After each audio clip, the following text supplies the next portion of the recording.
আসসালামু আলাইকুম রহমতুল্লাহ। আসসালাম ওয়া রাহমাতুল্লাহ। জি বলেন। কেমন আছেন শেখ?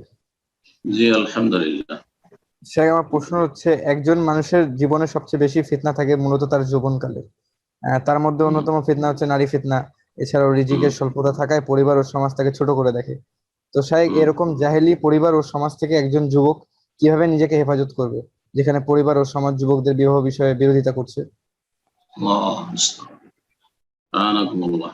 নবী করিম সাল্লাল্লাহু আলাইহি ওয়াসাল্লাম বলেছেন, ইয়া মাশারাস শাবাব, হে যুবকরা। আ- এই যুবক যাদের সম্পর্কে জিজ্ঞেস করলেন তাদেরকে সম্বোধন করে বলেছেন। তো এটি জবাব বা সমাধান রাসূলুল্লাহ সাল্লাল্লাহু আলাইহি ওয়াসাল্লামের দেওয়া স্বয়ং। আমি শুধু পড়ে শোনাচ্ছি, ইয়া মাশারাস শাবাব, হে যুবকদের দল। মানিস্তাতা মিনকুমুল বাআতা ফালিয়াতাযাওয়াজ, তোমাদের মধ্যে কারো যদি বিয়ে করার ক্ষমতা থাকে, বাত মানে এখানে আর্থিক এতটা সচ্ছলতা যে মোহর যতটা চাইবে দিতে পারবে। যে কেউ বেশি চাইছে, আমি ওর মেয়েকে বিয়ে করব না। যে কম চাইবে, যেখানে কম মোহর লাগবে সেখানে বিয়ে করব। যতটা সর্বনিম্ন মোহর দিয়ে বিয়ে করতে পারবে এতটা মোহর দিতে পারবে। আর বিয়ে করে নিয়ে সে তো আর গাছতলায় থাকা যাবে না, তো একটা ছোটখাটো একটা বাসা হলো, একটা ছোটখাটো বাসা লাগবে, সেটা কাঁচা বাড়ি হোক পাকা বাড়ি, কোনো শর্ত নাই। হ্যাঁ, বাণিজ্য ঢেকে রাখতে পারবে। হ্যাঁ, এইগুলো হচ্ছে সর্বনিম্ন বলছি, সর্বর্ধে বলার কোনো প্রয়োজন নেই। যে আজকাল মানুষের চাওয়া পাওয়ার তো শেষ নেই আবার। আর টাকা পয়সা আগে থেকে জমা থাকতে হবে, যে আমি যাতে বিয়ে করে বছরকে বছর খাওয়াইতে পারি, বা কমপক্ষে 6 মাসের খরচ থাকে, না নাই একদিনের খরচ নাই, কিন্তু আজকে বিয়ে করবে আর বিয়ে করে সে দিন মজুর করে খাওয়াইতে পারবে, ডেইলি দিন মজুর করে নিজেও খেতে পারবে আর নিজের স্ত্রীও খাওয়াইতে পারবে। এতটুকু হিম্মত আছে, সাহস আছে যে আমি দৈনিক কাজ করে আমি নিজের সংসার চালাতে পারবো।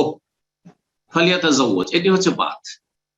এবং তার সাথে তার যৌন ক্ষমতা আছে, তখন যৌন ক্ষমতা না থাকলে তো বিয়ে করার প্রয়োজন, আর রোজা রাখারও সিয়ামেরও কোনো প্রয়োজন নেই। এই জন্য এখানে বাত মানে যৌন ক্ষমতার সাথে সাথে তার আর্থিক সর্বনিম্ন কি আছে, যোগ্যতা আছে, সর্বনিম্ন যোগ্যতার কথা বললাম। জি।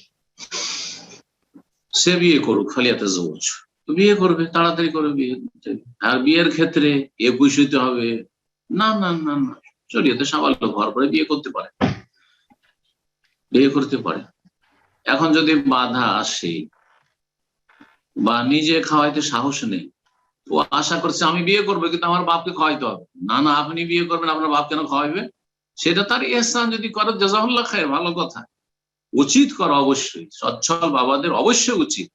কিন্তু এই আশা করবেন যে আমার বাবা তার বৌমাকে খাওয়াইতে রাজি হয় না, রাখতে রাজি হয় না, তো আমাকে খাওয়াইতে খেতে দিবে না, বলছে তুই তাহলে আলাদা হয়ে যা, তাহলে আমি কেমন করে বিয়ে করবো? তাহলে কেন বিয়ে সাহস করছেন আপনি? আপনাকে নিজে সাহস করতে হবে যে আমি আমি আমার নিজের পেটের ভাত করতে পারবো, আমার স্ত্রীর ভাত করতে পারবো, আমার স্ত্রীর জন্য একটা রুম ভাড়া নিতে পারবো অথবা একটা রুম বানিয়ে নিতে পারবো। বিয়ে করুন আপনি, ফালিয়াতাজাওয়াজ, বিয়ে করেন। ওয়ামাল্লাম না ফাইন্নাহু আগাদ্দু লিল বাসার ওয়া আহসানু লিল ফারজ, এতে কি হবে, দৃষ্টি অবনমিত হবে, দৃষ্টি এদিক ওদিক চেয়ে বেড়াবে না। হ্যাঁ, মেয়েদের দিকে তাকাতে ইচ্ছা করবে না। বিয়ে করে নিয়ে নিজের ঘরেই আছে, আলহামদুলিল্লাহ, দুনিয়াতে ডানে বামে যা আছে তা আমার ঘরেই তো আছে। ও আহসানুল ফারজ, এবং তোমার লজ্জা স্থান অধিক সুরক্ষিত হবে, কখনো পাপ হবে না, জানার পাপ হবে না, যদি তার প্রকৃতি খারাপ না হয়, বদ প্রকৃতি বদমাইশ না হয়, তাহলে কখনো স্ত্রী থাকলে জেনা হইতে পারে না তার।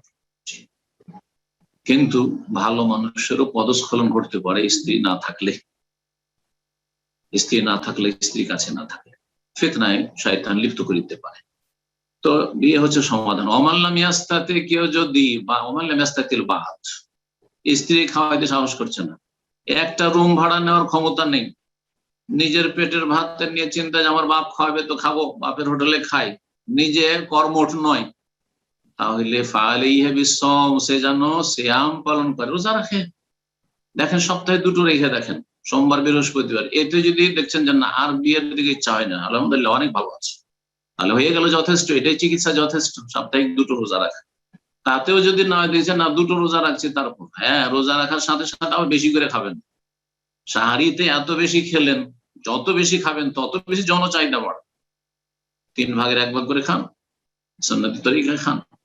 ইফতারের পরে এত বেশি খেতে লাগেন, এত বেশি আইটেম, যে এত খাওয়ার পরে আর নড়াচড়া করতে পারছেন না, তাহলে তো এই রোজা কোনো কাজে দেবে না। তাহলে যৌন ক্ষুধা নিবারণ করবে না এই সিয়াম। এমন সিয়াম করতে হবে যে সিয়াম স্বাস্থ্যের জন্য উপকারী হয় এবং যৌন ক্ষুধাকে ঠান্ডা রাখে, আর সেটাতে মধ্যম পন্থায় খাওয়া দাওয়া করতে হবে, সহুর এবং ইফতার। সিয়াম পালন করে, দুটোতে যদি না হয় 3টে সপ্তাহে 3টে রাখেন, একদিন পর একটা রাখেন, জি, শনিবার একটা, রোববার বাদ দিলে সোমবার একটা, মঙ্গলবার বাদ বুধবার একটা, এইভাবে একদিন পর একদিন দাউদ আলাইহিস সালাম সিয়াম রাখেন। জি, এটা হচ্ছে আফদালুস সিয়াম, সিয়াম দাউদ আলাইহিস সালাম। আশা করি বুঝতে পেরেছেন। আর একটা বলেই দিই, যখন বাবার কথা বললেন, বাবা বিয়ে দিতে চায় না, বাপ মাকে যদি রাজি করে নিতে পারেন, হয়তো আপনি রোজগার করতে পারেন না, কিন্তু বাপ মা বলছে অসুবিধা নেই বাবা, তোমার আমি বিয়ে দেবো, আর তোমার যা খাওয়া লাগে, তোমার স্ত্রী খাওয়া দাওয়া লাগে, ভরণ পোষণ লাগে, সব দিবে, এই যে তোমার জন্য রুম রেডি আছে, তাহলে বিয়ে করে, সমস্যা নেই। বাপের হোটেলে যদি আপনাকে ফ্রি ফ্রি খাওয়ায় আর বিয়ে করেন, তো সেটা, কিন্তু আসল যেটা শরীয়ত সেটা হচ্ছে আপনাকে দায়িত্ব নিতে হবে, আপনাকে আপনার স্ত্রীর দায়িত্ব নিতে হবে, আপনার বাপ নিবে না। এভাবে যদি পারেন তো বিয়ে করেন, আর না পারেন তো সিয়াম পালন করেন। জাযাকুমুল্লাহু খাইরান।